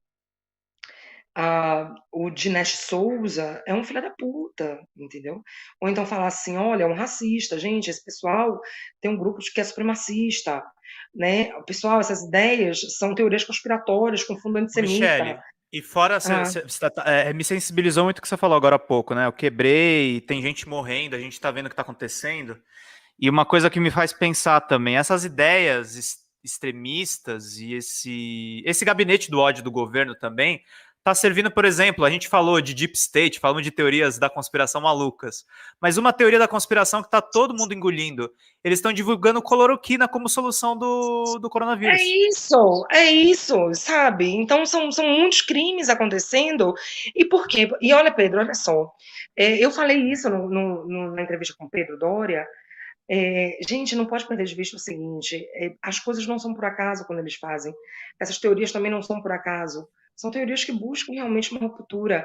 Quando o Bolsonaro, logo no começo da pandemia, ele começou a dizer que era uma gripezinha, a dizer que não ia dar em nada, que não ia morrer ninguém, ele estava seguindo o script da extrema-direita, porque a extrema-direita não acredita nas agências supranacionais. Eles são contra as agências São supranacionais. contra a OMS. Eles são contra toda a interdependência dos países, por quê? Porque na cabeça deles o modelo ideal é um modelo autocrático, no qual eles podem fazer qualquer coisa em seus países e ninguém se meta. Né? O Estado de Direito pode ser corrompido, as pessoas podem ser desrespeitadas, os direitos humanos podem ser aniquilados, as minorias podem ser perseguidas. Eles não querem que ninguém se meta, porque a interdependência ela cria o vínculo, o laço entre essas nações. Né? Não é a União Europeia não surgiu porque eu vou criar uma reunião com burocratas. Lógico que não. Foram 2 guerras que devastou o continente, matou 50 milhões de pessoas, né? Somando as 2 guerras, eu acho que não sei se esse número está certo, mas assim houve genocídios horríveis, massacres. Então, quando se criou a União Europeia, que primeiro não era a União Europeia, só depois que veio, mas assim, quando se criaram as agências, os órgãos, para que houvesse mais interdependência e colaboração, e menos nacionalismo também, porque tem as questões de fronteira, as questões nacionalistas e étnicas que são muito fortes, né? Especialmente naquela região ali da Europa Oriental, né? Sérvia e tal, né, algumas antigas repúblicas soviéticas e tudo, quando se criou isso, tinha um propósito, né? O propósito era evitar que mais direitos humanos, que de novo acontecessem barbáries, como aconteceu naquela época. Então, quando a gente vê um governo em pleno século XXI, 2021, um governante e um grupo político grande, forte, que não é só no Brasil, é em várias partes do mundo, o trumpismo também é assim, Trump, né, um desgraçado populista, autoritário também, radical, o Orbán é assim, o Modi é assim, o Erdogan é assim na Turquia, países grandes querem destruir essa ordem democrática, e quando chega uma pandemia, a gente viu o estrago que causaram. Porque essa mentalidade causou a maior parte do estrago, porque se houvesse uma coordenação entre os países, aceitando as sugestões, né, da ciência, de pesquisadores, dos órgãos, da OMS, gente, talvez a gente teria poupado milhões de vidas, sabe? Milhares e milhares de vidas, centenas de milhares. Então são coisas sérias, né? Não é apenas assim. Meu ponto assim não é apenas questões ideológicas, porque eu prefiro a direita ou porque eu prefiro a esquerda. É muito mais sério do que isso, né? O que a gente está enfrentando é muito mais sério do que isso. Eu enxergo muito dessa maneira, sabe? Tanto que vocês têm me convidado, do pessoal que é da esquerda, tem me convidado do DCM, eu até brinquei na entrevista, né? Eu até brinquei que eu chamava Não, DCM de Diário do Fim a do gente tem Mundo, e o conversado, a pessoal deu gente tem essa. conversado com pessoas que a gente nunca imaginou Tá me ouvindo? conversar antes. Oi, tô te ouvindo, tá me ouvindo? Eu não tô te ouvindo. Ah, ih, caramba, Não. deu problema. Eu vou entrar e Eita. sair, peraí. Beleza, deixa eu só. Vou respondendo aqui os comentários de vocês, gente. Sim, Cloroquina é teoria da conspiração na medida que você diz que ela tem eficácia comprovada contra o coronavírus. Ela não tem eficácia comprovada contra o coronavírus. Isso é mentira propagandeada pela extrema-direita. Deixa eu ver aqui só. Ô, Michele, pelo menos todo mundo te ouviu. Deixa eu ver aqui. Opa. Acho que ela ainda tá com um probleminha de... Voltei. Voltou. O pessoal te ouviu, pelo menos. A fala estava muito boa. E tem alguns superchats aqui do pessoal. Você tá me ouvindo aqui? Tô. Tá normal? Tá normal? É que eu Tem tô alguns segurando, eu tô no superchats. celular, né? Que eu tô aqui no sítio, doeu. Fica tranquila. Muita gente elogiando aqui a Fátima Justins. Parabéns, Pedro Baita Live. Solange Gonçalves, atrasei. Tô amando a Michele. A Carmen Rocha fez um lamento aqui que ela pediu para eu ler no superchat. Como não sucumbir ao ódio? Não aguento mais. Carmen, para você não cair no ódio, você precisa de informação. Por isso que a gente está aqui conversando com vocês, trazendo informações muito importantes aqui do pessoal. O Rob Sobreira, Michele, não precisa se aprofundar se você não puder, porque a gente já está alongando no tempo.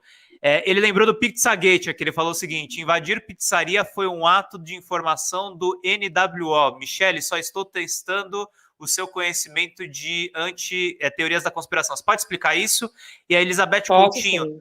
por que a extrema-direita combate tanto e odeia tanto o George Soros e o Bill Gates? Essa é engraçada, é boa para você responder também. É interessante também, né? Eu explico no livro, viu? Vou falar primeiro do Pizzagate. Eu acho que eu cheguei a comentar um pouco mais cedo, né? Sobre o Pizzagate, que antes do Cannon, ainda na época da eleição do Trump, surgiu a teoria do Pizzagate, de que haveria uma pizzaria lá nos Estados Unidos, onde no porão dessa pizzaria, democratas aqui eu estou falando é o Partido Democrata, né? Fazia sessões de pedofilia, coisas desses crimes desse tipo. Para vocês verem o tamanho do... E eles acreditam também na NWO, que é a Nova Ordem Mundial, uma outra teoria conspiratória que também tem um fundo antissemita, porque se baseia, tem um cerne que lembra o protocolo... Ó a teoria da conspiração aqui, gente, ó. Aí, a Nova Ordem Mundial. Isso. Então, essa teoria é muito forte, né? Porque essa teoria embasa também a teoria do globalismo, né? Que está tudo muito assim interligado. Eles vão sobrepondo, entendam. Eles pegam uma teoria e essa teoria ela vai se sobrepondo a outras. Eles são sobrepostas muitas teorias. Nunca é uma teoria só. Quando você vai estudar cada teoria dessas, aí você fala assim, meu Deus, mas isso aqui já é misturado com protocolos de Sábio de Sião, com a Nova Ordem Mundial, com o globalismo. Tem a teoria da Eurábia, eu explico no livro. Tem a teoria do Great Reset, que é a mais nova, é a mais recente de todas, começou agora no final do ano, a partir de agosto, mais ou menos, de 2020, começou essa nova teoria da extrema-direita, Great Reset. Tem até gente querendo ganhar dinheiro vendendo um curso para explicar isso, mas não precisa, compre meu livro, está tudo explicado lá. Muito mais barato, inclusive. Uhum. Tem muitas teorias, muitas envolvidas, e assim, o que eu gostaria que vocês percebessem, e assim, soubessem, é que o poder que essas teorias têm de radicalizar as pessoas é algo inacreditável. No livro eu fiz um capítulo só sobre teorias conspiratórias, terrorismo e extremismo, né? Por que eu fiz isso? Porque tem uma informação que é muito pouco falada aqui no Brasil. Nos Estados Unidos, desde 2014, pelo menos, a maior parte dos atentados de terrorismo doméstico que ocorrem não são de extremistas islâmicos, como a gente imaginava. São de extremistas de direita, terroristas de extrema-direita. Nos países da União Europeia, hoje, a maior ameaça, segundo o Centro de Estudo e Monitoramento de Segurança, de contra-terrorismo, inclusive, a maior ameaça hoje é o terrorismo de extrema-direita. Então, aqui no Brasil, nós vimos agora quatro casos de militares que o pessoal coloca como surto, né? Mas já aqui em Salvador, aqui na Bahia, eu não estou em Salvador, eu estou hoje em Vitória da Conquista e Barra do Souza. Mas em Salvador, onde eu morei muitos anos, 20 anos, 24 anos, um jovem PM, foi para o Farol da Barra, que é uma área residencial, mas é o cartão postal da Bahia, né? Pode-se dizer assim, que lá todo mundo conhece o Farol. É o símbolo da Bahia, digamos assim. ele foi para esse Farol da Barra com o rosto verde e amarelo, proferiu a retórica do Bolsonaro contra governadores, contra as medidas preventivas, atirou para o alto. Ali é uma área residencial, tá? Quem não conhece Salvador, ali é toda residencial aquela área ali. E depois ele atirou na equipe que estava tentando a negociação, a rendição dele. Ele cometeu um suicídio, né? Porque quando ele atirou na polícia, ele com certeza o fez para que houvesse a reação, que ele sabe que ele atirando com um fuzil... Para que matassem ele. Para que matassem ele. E ele virou um Marte nas redes bolsonaristas, né? Então, as redes bolsonaristas, olha para vocês verem a dinâmica. Primeiro começou as teorias, a retórica, o discurso nas redes sociais bolsonaristas, que eram contra que o prefeito era tirano, que o governador era tirano e que as medidas preventivas não poderiam acontecer. Depois disso, essa rede bolsonarista já pegou esse caso, que um rapaz morreu, se matou, e botou outras pessoas e colocou outras pessoas em riscos, muitas, e transformou ele em herói, ou seja, legitimou o que ele fez, tá? A partir desse momento que se legitima um ato de um atentado terrorista doméstico como foi esse de Salvador, vai acontecer que outras pessoas vão se mobilizar para fazer a mesma coisa, porque é assim que funciona. Tá?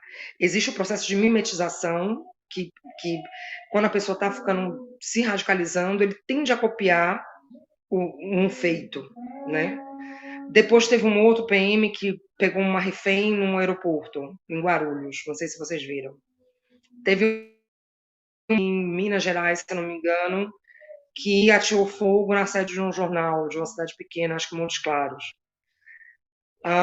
Agora nós tivemos esse caso em Santa Catarina, que não seria um policial militar, mas trata-se, obviamente, de alguém radicalizado, possivelmente online, né, em algum chain. E não sei se vocês viram que em Cabo Frio a polícia interrompeu anteontem uma tentativa, né, de um atentado terrorista em uma escola, um rapaz de 15 anos, tá?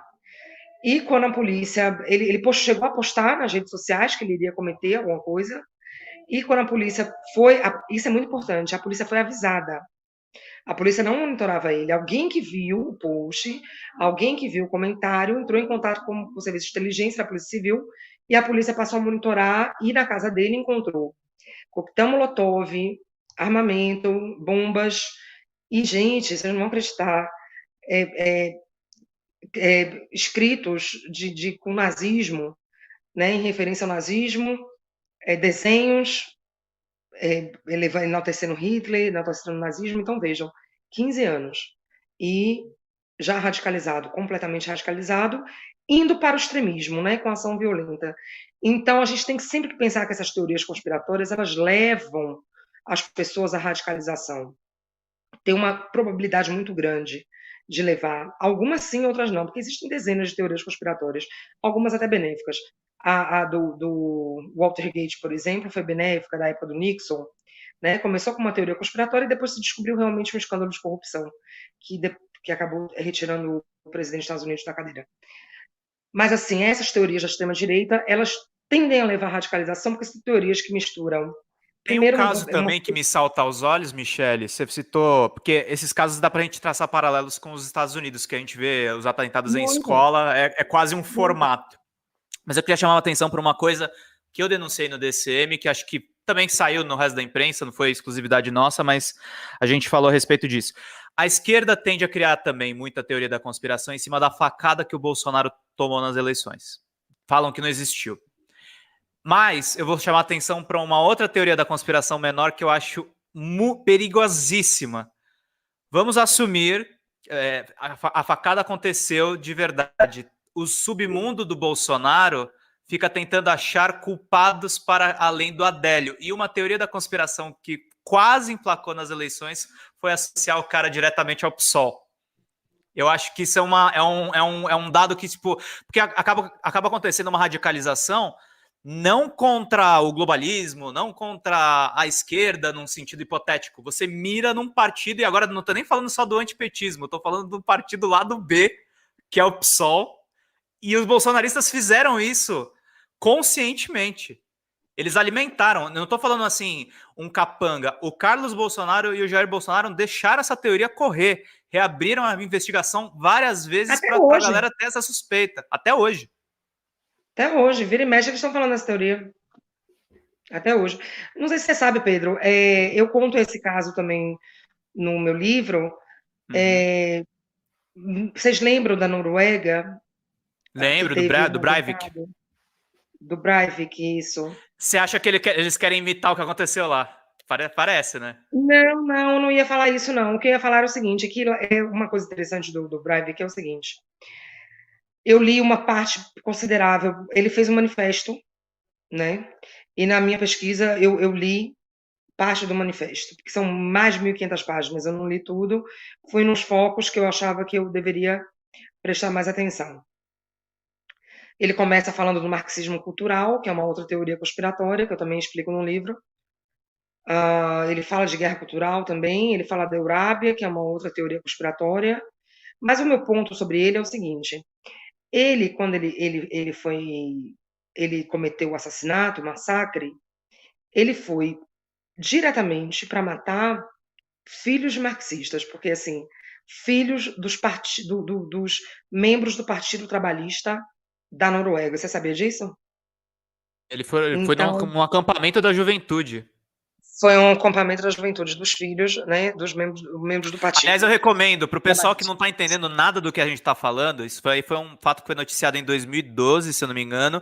Tem um excelente documentário na Netflix sobre o Tem, Breivik. muito bom, Assistam, se vocês quiserem muito bom. entender o que a gente está falando, porque ele foi um germe da extrema-direita lá atrás, e ele era frequentador de sites conhecidos, o Stormfront, sites supremacistas brancos, que Eu hoje já falo virou até. também o Gates of Vienna, né, também, que é um site bem de extrema-direita, que chegou até a ser compartilhado aqui no Brasil, esse site.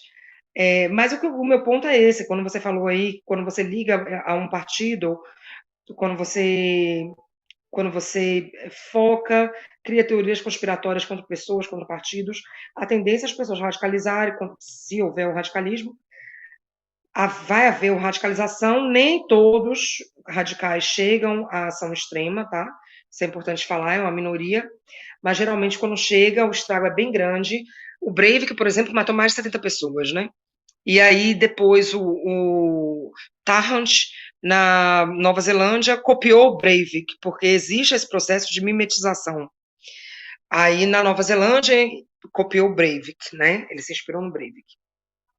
Eu cito no meu livro uns 4 ou 5, eu não lembro exatamente quantos, mas uns 4 ou 5 atentados terroristas nos Estados Unidos, onde todos foram, de certa forma, inspirados em teorias da conspiração. Uma das teorias mais presentes é a teoria do genocídio branco, e que eu explico também no livro, e a teoria do The Great Replacement, que é a grande substituição. Essas duas teorias, elas têm um poder de radicalização imenso. Acho que mais de 8 atentados terroristas, os terroristas chegaram a comentar, ou postar, ou fazer alegações dentro desse conceito dessas teorias. Então vocês veem como uma coisa séria, né? Não é uma coisa simples. E essas teorias chegam aqui no Brasil, tá? Não são teorias que ficam só nos Estados Unidos, não. Aqui a gente vê muito disso. Na bolha da direita, né? Muito, sendo muito compartilhado, muita coisa. Por isso a minha preocupação tão grande também. Alguém me perguntou da teoria do Jorge Soros, né? Eu explico também a teoria do Jorge Soros. É preciso entender. Está me ouvindo? Tô te ouvindo normal, vamos lá. Pronto. A gente nunca pode perder de vista o seguinte: no mundo existem agentes, pessoas que são contra o modelo de democracia liberal, tá? Que preferem o modelo autocrático. Existe até um estudo que eu comento no livro de uma excelente cientista psicóloga social da Austrália, Karen Sterner. Vocês podem seguir ela, porque ela tem muita coisa interessante no Twitter. Ela tem um livro muito bom, de muitas pesquisas empíricas, onde ela mostra que 30% de toda a sociedade tem essas tendências mais autoritárias, né? Essa mentalidade mais autoritária.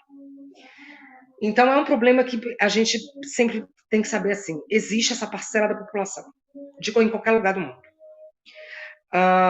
O Jorge Soros, ele passou, primeiro, ele passou por 2 regimes autoritários, né? Ele é húngaro, ele passou pelo nazismo, né? E depois pelo comunismo também. E quando ele foi para Londres, ele resolveu, ele é um investidor, né?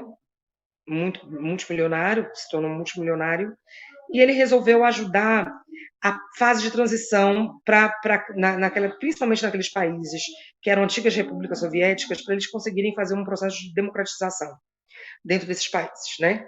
Então, ele ajudou muito a Polônia, pensadores, ativistas da Hungria, ativistas pró-democracia, tá? E anticomunistas. Ele ajudou muita gente na Hungria, muita gente na Polônia, toda aquela região, com dinheiro.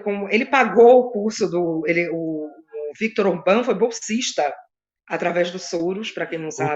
O que é mais um daqueles paradoxos incríveis, né? A gente tá falando do Proud Boys agora há pouco, esse é outro. Porque ele é um cretino, né, urbano, né? Ele quer poder. E aí, então, e o Soros, ele foi criando esse instituto, ele criou o Open Society, que tenta espalhar, defender direitos humanos, imprensa livre, a base do liberalismo, né? Os pilares básicos do liberalismo, que é Estado de Direito, separação dos poderes, respeito às minorias, as liberdades individuais, então, imprensa livre, e ele faz esse financiamento em várias partes do mundo. Ele financia ONGs, financia institutos, né, partidos, né? Ele financia parte do Partido Democrata, é doador, na verdade.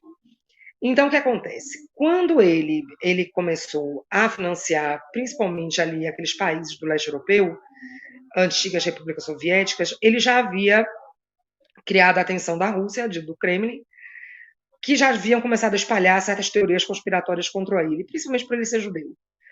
E logo depois disso, a Rússia tinha muitas conexões com o LaRouche nos Estados Unidos, tá? Que é um extremista de direita conspiracionista, que já morreu. E o LaRouche tem um instituto, que ainda existe, chamado Instituto LaRouche. Foi o primeiro, no Ocidente, a criar, num artigo do instituto dele, criar uma teia de teorias conspiratórias contra o Soros. Primeiro disse que ele era nazista, que ele tinha sido nazista quando ele era mais jovem. Eu explico no meu livro, tá? Que não era.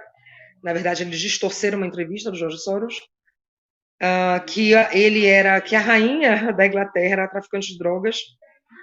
O LaRouche disse isso. E que o Soros financiava ONGs para poder liberar as drogas. Então, são muitas teorias conspiratórias que começaram ali, contra o Jorge Soros. Nos anos 2000, nessa época, o Orbán, na Hungria, ainda era amigo de Soros.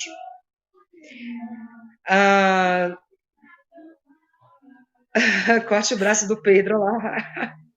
O pessoal tá comprando o seu livro, tá sucesso aqui. Pelo amor de Deus, não vou cortar não, né, Pedro? Não, o pessoal vive ameaçando cortar meus braços aqui, meus membros, porque a gente pede membros aqui no DCM. Essa é a piada, mas tá tranquilo. Eu sou baiana, eu tenho preguiça para isso, não? Quando o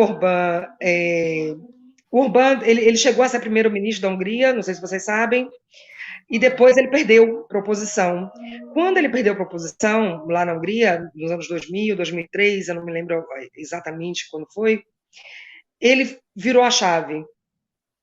Ele recebeu um marqueteiro dos Estados Unidos, que já havia feito campanhas para outros populistas da direita radical dos Estados Unidos, já havia feito campanha para o Bibi, do Israel, também. E aí, como populista, ele girou a chave e se tornou um populista radical, o Orbán, e achou no Soros a encarnação do inimigo que se precisa. Porque o populismo é você antagonizar a população contra uma possível elite má e que você se coloca como salvador dessa população, né? Basicamente, eu estou resumindo muito superficialmente, obviamente, aqui para vocês. Aí começou o Urban, pegou essas teorias que já circulavam na extrema-direita americana, russa, e em parte ali, algumas partes da Europa, na França, na Alemanha, até por ele ser judeu, na Áustria também já circulavam essas teorias, e ele investiu fundo, o Orbán, espalhou pôsteres na Hungria inteira contra e transformou o Soros em inimigo número um, né? O populismo ele tem muito apelo, né? Porque ele quando ele coloca as pessoas, antagoniza a sociedade, a outra pessoa não ouve, o outro grupo não ouve o que um grupo fala, né? Não sei se eu consigo me fazer entender para vocês. Então ficam presos ali naquela bolha e é muito difícil sair, tanto que depois ele conseguiu vencer, né? O Orbán. Ele já está há mais de 10 anos já no poder, cada vez mais investindo contra o Estado de Direito.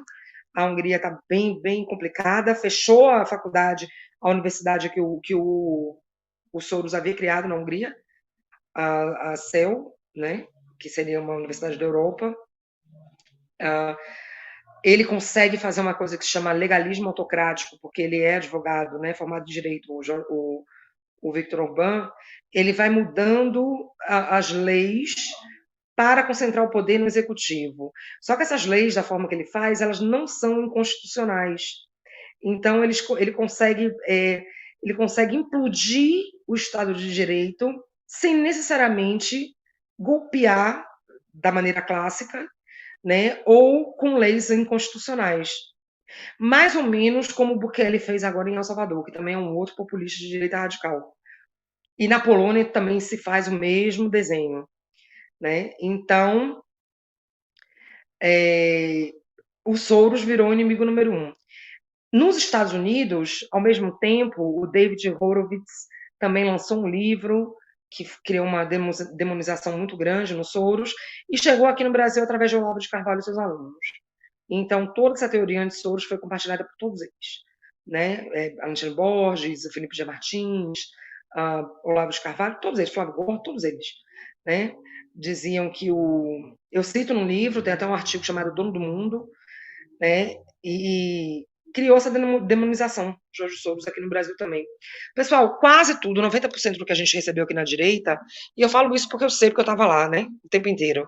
E agora com a pesquisa, 99% é tudo suco da alt-right norte-americana, que é inspirada no paleoconservadorismo, né, que a base dela, filosófica, digamos assim, e na extrema-direita internacional, na far-right internacional. 90%.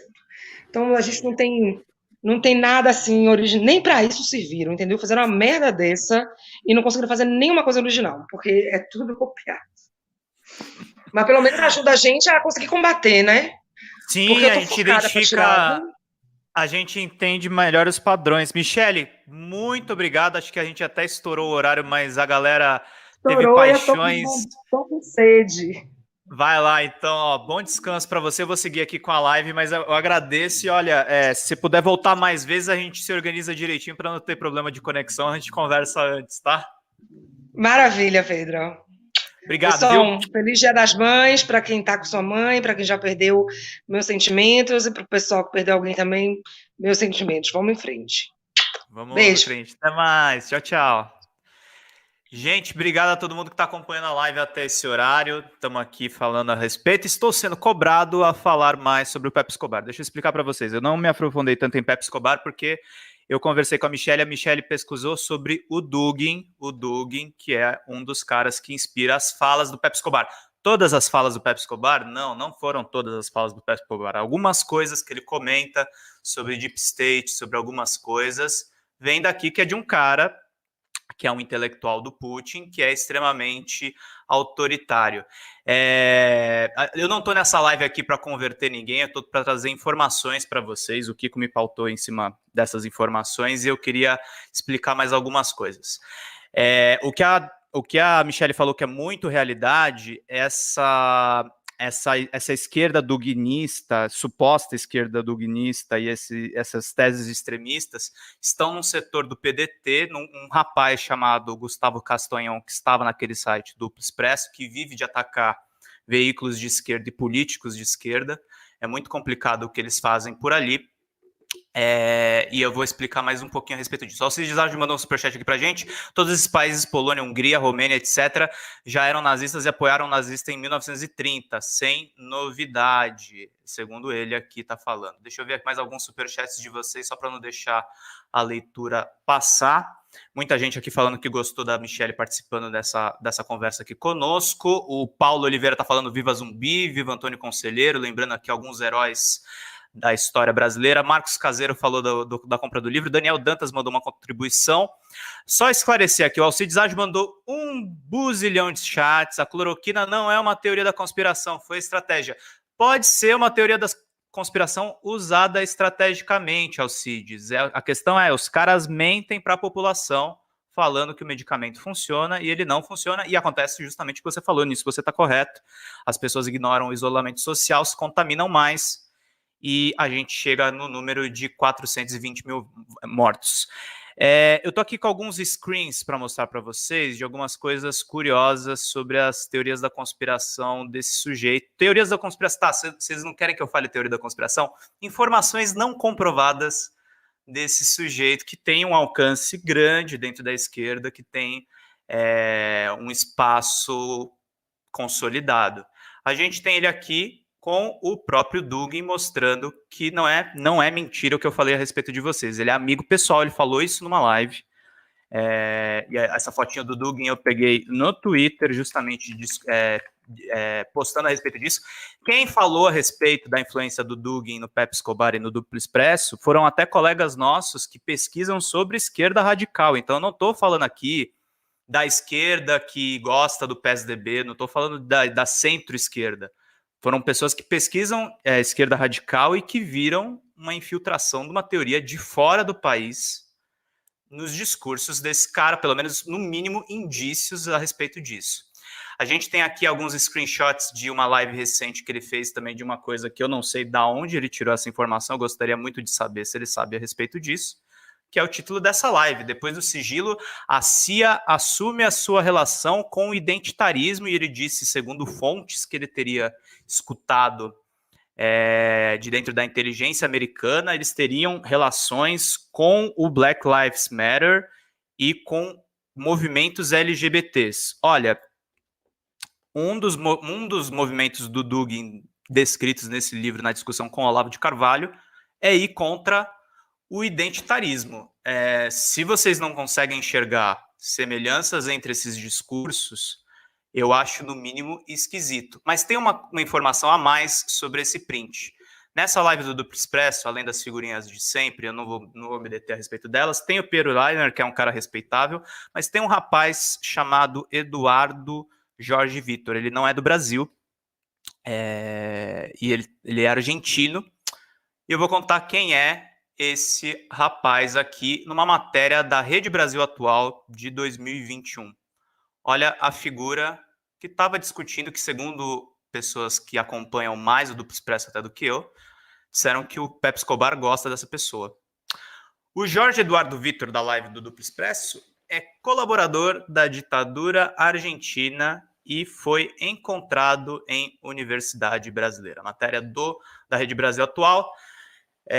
Deixa eu ler aqui desde o começo só. Trata-se de Jorge Eduardo Vitor, que trabalhou para o ditador argentino Eduardo Macera no diário Convicción. Atualmente ele trabalha como professor na Universidade Federal de Integração Latino-Americana, UNILA, que atua no Parque Tecnológico de Itaipu, em Foz do Iguaçu, ministrando aulas relacionadas a direitos humanos. O que impressiona é que Vitor é o único professor concursado não brasileiro que foi nomeado sem que as autoridades da universidade investigassem seus antecedentes. Na Argentina, como ex-colaborador da ditadura militar da Argentina, ele foi, inclusive, levado a julgamento por uma banca acadêmica. Durante a 20ª cúpula social do Mercosul, realizada em dezembro passado, dezembro lá em 2010, tá, gente?